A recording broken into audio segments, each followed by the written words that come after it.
Alors bonjour à tous et bonjour à toutes, c'est Raph. Alors je suis content de vous retrouver pendant cette période de fête. J'espère que vous avez passé de belles fêtes de Noël. Je vous souhaite d'ailleurs d'ores et déjà une excellente année 2021.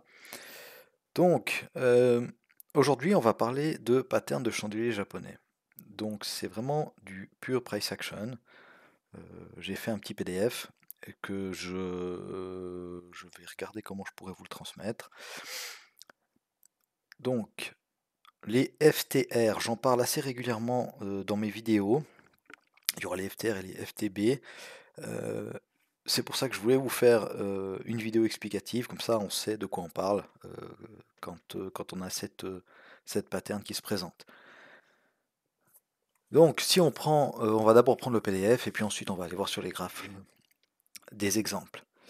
Alors, ces patterns sont toujours à prendre en considération si elles apparaissent sur des zones de valeur. Alors évidemment que donc ce qui se passe, c'est que le prix, comme on voit sur ce petit graphe que j'ai mis ici, donc le prix est en tendance, d'accord, donc une tendance ici, en l'occurrence tendance de fond haussière, donc on a des bougies vertes, d'accord, et puis au milieu de ces bougies vertes, on a une bougie rouge. Pourquoi? Eh bien parce que probablement qu'on était sous une résistance, ou qu'il y avait un point pivot, ou un instit, ou un bloc de contrat, etc. Et puis donc du coup, il y a des contrats vendeurs, donc qui doivent être absorbés par la tendance de fond, et nous, ça peut nous donner un bon point d'entrée. Donc, afin d'augmenter les probabilités, je vous conseille les backtester, hein, bien sûr, afin de vous entraîner à les repérer dans un premier temps et de déterminer si elles conviennent à votre façon de voir le marché, ainsi qu'à votre psychologie. Donc, le FTR, ça veut dire quoi? Ça veut dire fail to return. Donc, ça veut dire, on a la tendance de fond, comme je viens de le dire, et puis on essaye de partir dans le sens opposé, mais ça ne fonctionne pas. Voilà. C'est donc un chandelier qui se ferme dans la direction opposée de la tendance principale. Donc, l'exemple du FTR bullish, hein, d'accord, donc ça veut dire la tendance de fond elle est haussière et le FTR du coup il est baissier. Et puis, on a des règles d'entrée sur ces FTR bullish. Donc, on entre sur la prochaine bougie qui ferme au-dessus du FTR. Donc, ici, on serait rentré sur cette bougie-là, d'accord, avec un stop sous le FTR. Alors pas collé dessous, mais un petit peu en dessous. Parce que ce sont des patterns qui sont assez précises et on ne veut pas passer en mode espoir ou quoi que ce soit. Donc si la pattern ne fonctionne pas, si le prix repart dans le sens de la FTR, plus bas, on préfère sortir. Quitte à rentrer, encore une fois, plus tard. Mais si on se fait mécher, tant pis, c'est pas grave, parce que si on met un stop beaucoup plus bas, ou ici, ou même ici, sous cette bougie d'impulsion ici, et qu'on se fait sortir, on n'aura plus le ratio positif, ou un ratio en tout cas suffisant pour être rentable avec cette stratégie. Le take profit, donc prochaine zone de résistance, donc ça on verra après sur les graphes, hein. Donc on visera la prochaine zone de résistance. Évidemment que si la bougie d'impulsion ici est beaucoup trop grande, d'accord, et puis que ça nous met un stop très bas et qu'il y a une prochaine zone de résistance qui est juste au-dessus, et que du coup on n'a pas un bon ratio, eh ben, on ne prend tout simplement pas le trade. Voilà, je l'ai mis ici, attention à avoir toujours un ratio positif, minimum 1,5 à 2. Pour la FTR, bearish, donc en tendance baissière. Donc c'est pareil, hein, on a une tendance baissière, on a une tentative des acheteurs, donc du coup maintenant, de reprendre la main. La bougie suivante, elle ferme en dessous, donc on met le stop au-dessus de la FTR, et puis le TP, on le verra sur une résistance, un prochain support, pardon, ou une prochaine zone clé.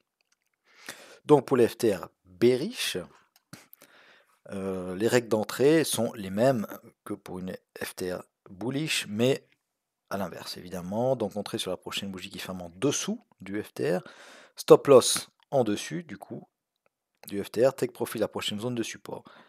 Et pareil, toujours garder un ratio positif. Donc on est bien d'accord que ces FTR, elles ont toujours plus de poids du moment qu'elles apparaissent soit sur un point pivot, soit sur un instit, soit sur un bloc de contrat, enfin bref, sur une zone de valeur, bien évidemment.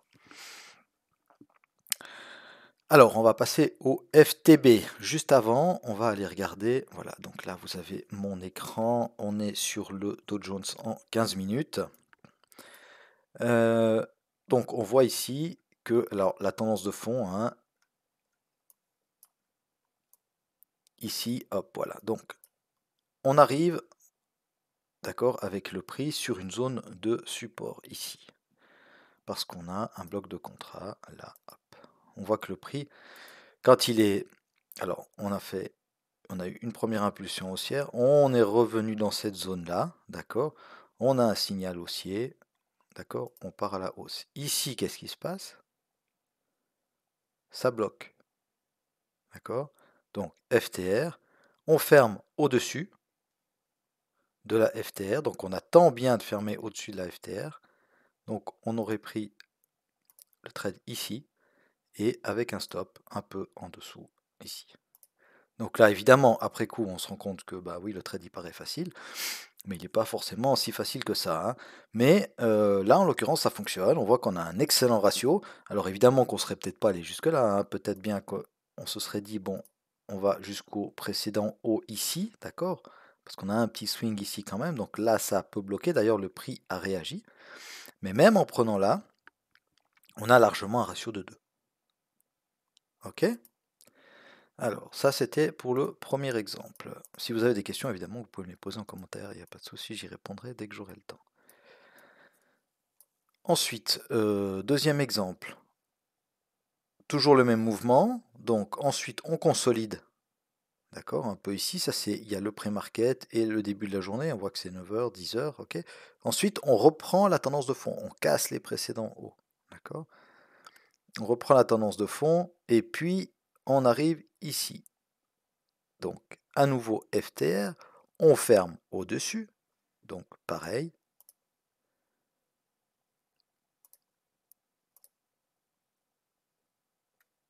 On met le stop ici. On rentre, non, pardon, on rentre pas là du tout. On rentre à la clôture de cette bougie-là.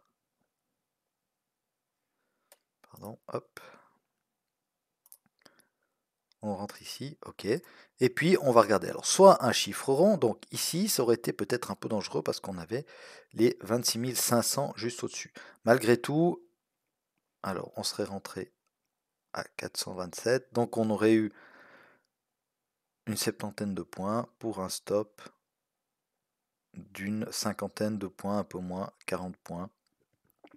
Donc là, en l'occurrence, ça aurait joué hein, pour un ratio de 1,5 à 2. Mais ensuite, alors, ici, on est quand même sur un précédent haut. Hein. Donc, il faut quand même être prudent, toujours regarder bien à gauche avant de prendre ces trades. Ensuite, alors, la tendance se poursuit. Et nous allons arriver ici. Nous avons à nouveau un FTR. Alors, on va juste effacer ça. Et ce qui sera intéressant ici, c'est que... Alors ici, on a un FTR, d'accord? Et on va voir ce qui se passe. Donc, un FTR, hein, on peut mettre le stop ici, on rentre dans le trade ici, d'accord? Et puis, on va faire nos points. Donc, par exemple, sur le précédent haut ici, on regarde qu'on ait un ratio minimum à 1,5. Et puis, on met un premier TP. On n'est jamais obligé de tout sortir, hein, mais ça, c'est à vous de voir, selon la configuration. Mais là, on aurait pu mettre un premier TP sur les précédents hauts ici, quitte à laisser ensuite mettre à break-even. Voilà, en l'occurrence, on se serait fait sortir. Ou à laisser vivre son trade. Parfois, ça fonctionne. Et ça fonctionne même plutôt bien. Ici, pour vous expliquer ce mouvement ici, on va passer au FTB. Donc le FTB, ça veut dire First Time Back. Donc c'est un mouvement de retour vers un FTR précédemment formé. Donc si on passe sur le schéma que j'ai mis ici en euro-USD, on a dans un premier temps, donc la tendance de fond, on a défini qu'elle était haussière. Le FTR, ici bien sûr qui fonctionne. Hein. Et puis on revient dans la zone du FTR ici. D'accord. Et moi je définis très souvent mes zones comme ça. Pourquoi? Parce que on voit que les vendeurs ici ont tenté de reprendre la main. D'accord? Mais ils ont été fortement rachetés parce qu'on a une bougie d'impulsion. Donc si on revient ici, il y a forcément des acheteurs qui sont présents. Forcément. On s'entend bien, on a besoin quand même peut-être de descendre dans les UT pour trouver en tout cas un signal, d'accord, en chandelier japonais, mais du moment qu'on revient ici, il y a forcément des acheteurs, surtout que le mouvement ici n'est pas immense, et la bougie était quand même assez violente, donc il y a très certainement encore des acheteurs ici. Et donc ça s'appelle un first time back, bullish, parce qu'on est dans une tendance haussière. Donc les règles d'entrée pour un first time back bullish, il faut d'abord une zone de FTR claire et identifiée, une tendance de fond haussière forte, hein, si on est dans le cas du bullish, une entrée sur signal de chandelier japonais. La bougie du first time back ne doit pas enfoncer la zone de FTR en clôture. Ok? Donc on a le droit d'avoir une mèche sous la zone FTR, mais si cette zone-là est enfoncée en clôture, ça invalide totalement notre figure. Le stop loss sous la zone, d'accord. Le take profit précédent ou précédente résistance. Une zone de FTR ne s'utilise qu'une seule fois. C'est important. Ça peut marcher 2 fois, ça peut même marcher 3 fois, mais histoire d'avoir le plus de probabilité possible dans notre sens, on va l'utiliser qu'une seule fois. Cette pattern est plus efficace sur du 15 minutes et plus, voilà, parce qu'on aura des FTR en 2 minutes, on aura en 5 minutes, on aura en 1 minute, on aura même en centiques. Ça peut fonctionner, évidemment, mais histoire de nouveau de mettre toutes les probabilités de notre côté, on va essayer quand même de repérer ces FTR sur du 15 minutes, des time frames de 15 minutes et plus grandes. Évidemment, toujours pareil, hein, une zone de valeur augmente grandement le taux de réussite d'une FTB. Regardez, ici, on a les 26 600 qui sont juste au-dessus et les 550 qui sont juste en dessous. Donc, c'est, on a des instits, on a des chiffres ronds, d'accord. En plus, on a ici la moyenne 50 qui est dans cette zone-là, qui appuie encore le cours.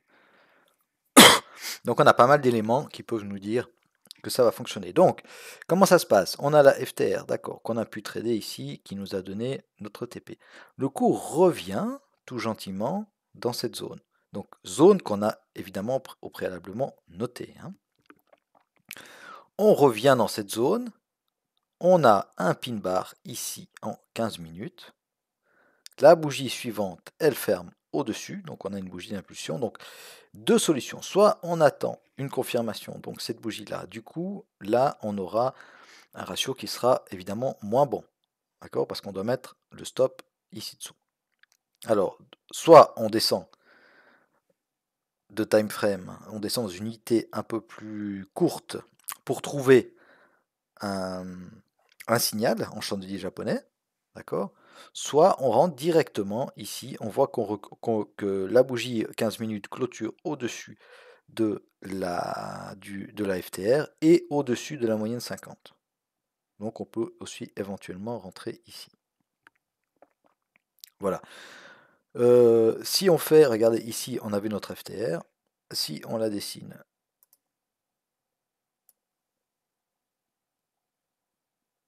et qu'on va la chercher, alors on voit qu'ici, on n'est pas revenu sur FTR. D'accord? Donc, avec de l'expérience, quand on a ces deux signaux-là, même si on n'est pas tout à fait revenu dans la FTR, on pourrait éventuellement les prendre. Maintenant, les règles sont claires, on doit revenir dans la zone de FTR. Donc, théoriquement, ça ne compte pas. Par contre, ici, c'est tout à fait valable. Voilà. Alors, ensuite, ça, c'est pour la FTR bullish. Ensuite, évidemment, pardon, la FTB bullish. Donc, first time back, la première fois qu'on revient dans une zone de FTR. Ensuite, nous avons une FTB bearish. Donc exemple ici, EURUSD 1 heure, d'accord, tendance de fond baissière, on a une FTR, donc fail to return, d'accord, les acheteurs qui tentent de reprendre la main, qui se font repousser par les vendeurs, on consolide un petit peu, on revient dans la zone, on a une belle angle bande baissière ici. Alors même si on avait pris celle-là, qui est un peu moins claire, mais on est dans la zone, elle est valable, et puis qu'on avait mis un stop ici, alors on aurait dû être un peu plus patient, mais ça aurait tout à fait fonctionné parce qu'on ne se serait pas fait stopper. Ok. Après, si on a ici, moi ce que je vous conseille de faire quand même, c'est que si vous mettez, si on prend ce genre de pattern ici, quand on met un stop, qu'on voit qu'on a une mèche, d'accord, sur la gauche comme ça vaut la peine de mettre le stop ici au-dessus. Alors là, en l'occurrence, même si on l'avait mis juste au-dessus de la zone, ça aurait fonctionné, mais c'est quand même plus sécurisant de le mettre un petit peu en dessus, histoire, même si on doit ensuite aller mettre un TP un peu plus loin pour avoir un bon ratio. Donc, FTR bearish, les règles d'entrée de la FTR bearish, donc c'est les mêmes que pour les FTR bullish. Donc, FTR clair et identifié, une tendance de fond baissière forte, entrée sur signal à chandelier japonais, la bougie du FTB ne doit pas enfoncer la zone du FTR en clôture, très important. Le stop loss, toujours pareil, take profit aussi. Une zone FTR s'utilise une fois et une seule fois, donc FTR, on n'utilise qu'une fois. Si on revient plus tard dans cette zone-là, il y a des chances qu'elles soient enfoncées. Toujours pareil, 15 minutes et plus. Et puis une zone de valeur, bien évidemment que ça augmente le taux de réussite. Alors, on va aller voir ici par exemple, voilà.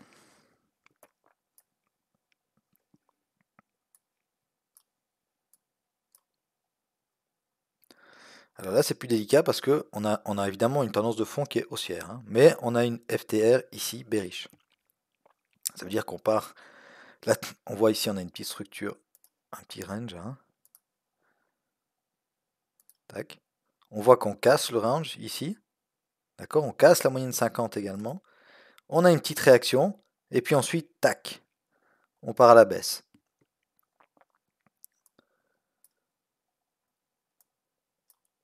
Voilà, on part à la baisse, donc ça c'est une FTR valable, même si la tendance de fond elle était plutôt haussière, donc on sera prudent hein, quand on prend ce genre de pattern. Ok. On voit ensuite, élément important et intéressant, on s'arrête où ici? On s'arrête au milieu de nulle part? Non, on s'arrête sur les 27 500, un petit peu en dessus, et surtout ici.